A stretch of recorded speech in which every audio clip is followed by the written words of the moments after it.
Baik semua, ini pertemuan ketiga kita belajar tentang nahwu. Belajar bahasa Arab ya.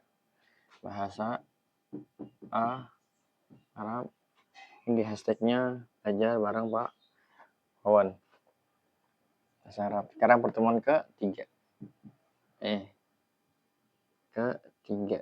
Pertemuan ketiga kita sekarang bahas tentang pembagian kalimat. Kalimat itu ada, kemarin udah ya. Kalimat itu ada 3. Kalimatun ada 3. Isim. Yang kedua ada fiil. Yang ketiga ada huruf. Nah, huruf isim adalah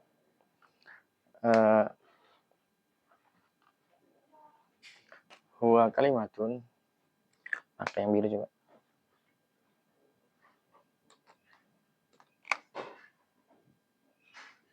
Huwa kalimatun.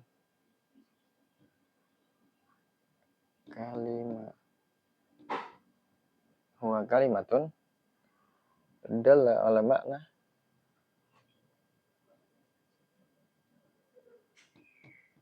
dalat ala makna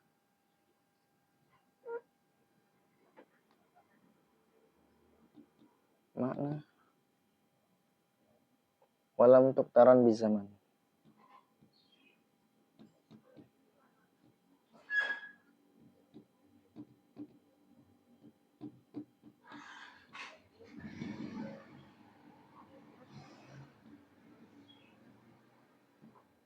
Iya, kemarin ada koreksi dari temen, itu al harfu huwa apa namanya? La apa sih lagi?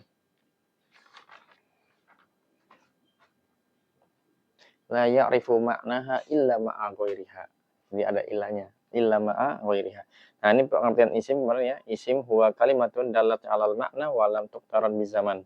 Itu adalah kalimat, kata dalat 'alal makna yang menunjukkan suatu makna, arti, walam tuqtaran bizaman yang tidak terikat oleh waktu. Nah, ini banyak nih. Apa namanya? Contohnya, kalau di mulahos itu dibedakan, ada 6 orang. Saya dulu juga mengajar gitu, nama orang, Ahmad misalkan, Ahmad, apa namanya, Faiz, dan lain sebagainya. Atau nama hewan, ada nama hewan apa? Filun, apalagi Jamalun, Fisahro, Jamalun, apalagi, dan lain sebagainya ya.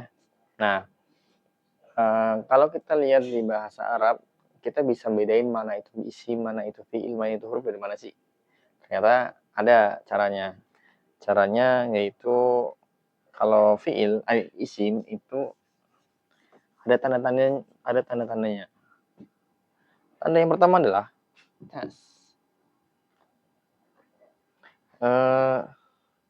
al-khafad.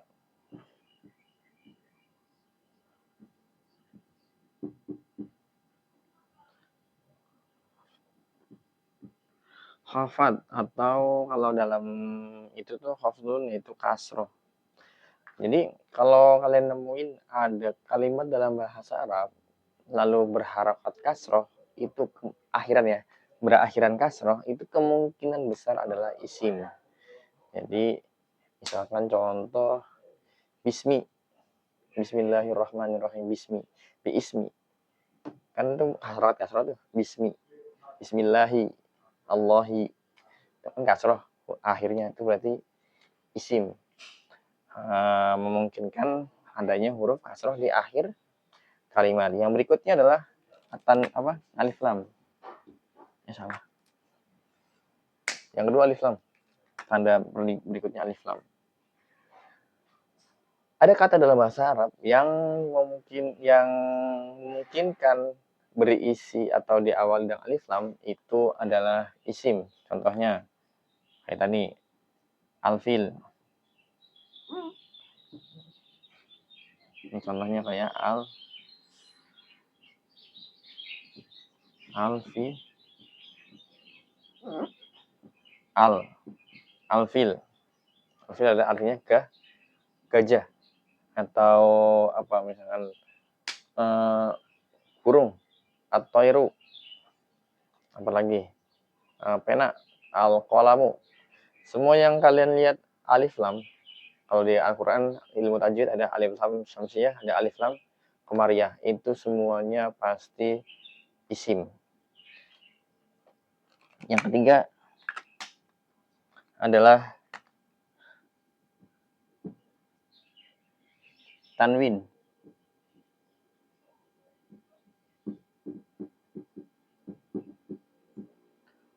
Tanwin beda sama alif lam tadi. Misalkan ini filun. Apa bedanya alfil dan filun? Ya, dua-duanya sama-sama isim. Yang pertama dia kemasukan alif lam, pakai alif lam dia. Yang kedua pakai tanwin. Nah, ini tapi di dalam bahasa Arab alif lam dengan tanwin itu saling bertolak belakang. Jadi kalau ada huruf ada alif lamnya, itu enggak ada tanwinnya. Dan sebaliknya, kalau ada huruf berharokat tanwin itu enggak boleh pakai alif lam. Makanya kalau alif lam nih al filu. Tapi kalau nggak ada alif lamnya filun. Nanti kita belajar tentang ma'rifat wal nakirah. Itu isim ma'rifat dan isim nakirah. Bedanya itu. Tapi yang jelas kalau ada fiil, ada isim, itu tandanya yang pertama adalah memungkinkan dia berharakat kasroh di akhir kalimat. Yang kedua ada alif lamnya dan yang ketiga ada tanwinnya. Dan yang keempat adalah ada harfun jar. Harfun jari. Harful jar. Enggak pakai harful jar. Itu huruf jar. Nanti kita akan belajar juga huruf jar. Huruf jar adalah huruf yang mengkasrohkan isim. Contohnya itu adalah fi, ala, an, ila. Itu huruf jar. Makanya dia sebutnya huruf kan. Huruf. Fi itu artinya di dalam, ala artinya di atas, an dari, dan ila itu ke. Ini kalimat-kalimat hubung ini huruf jar. Nah, setelah huruf ini, itu isim harus berharakat kasroh. Misalkan fi, di dalam. Ahmad di dalam masjid. Ahmadu fil masjidi. Masjidi ya, jangan masjidu. Ahmad di dalam masjid. Berarti masjid itu pasti isim, karena sebelumnya ada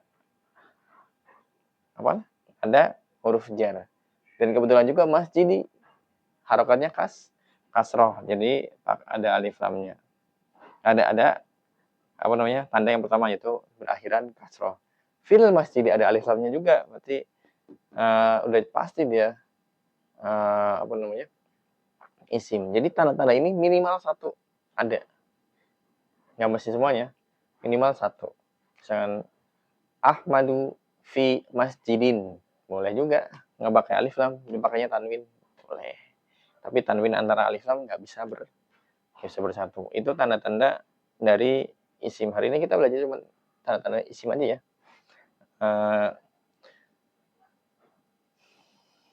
Walam tutaron bi zaman. Nih kata kuncinya ini nih.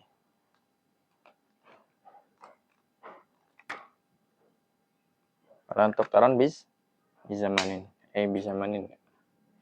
Bisa manin. Nah, coba kasih contoh misalnya. Huwa kalimatun, berarti kalimatun itu termasuk isim karena ada tanwinnya. Dalat ada ala makna. Nah, ini ada ala ada makna. Terus walam tuktaron bizamanin. Zamanin berarti bagian dari isim. Ini juga makna bagian dari isim. Begitu. Sebelumnya seperti biasa saya rangkum dalam 1 menit. Bahasa Arab, pertemuan ketiga ini kita membahas tentang kalimat yang khususnya di huruf isim. Kalimatun isim. Isim huwa kalimatun dalat alal makna walam tuktaran bizaman. Yaitu kata yang menunjukkan sebuah makna dan tidak terikat oleh waktu.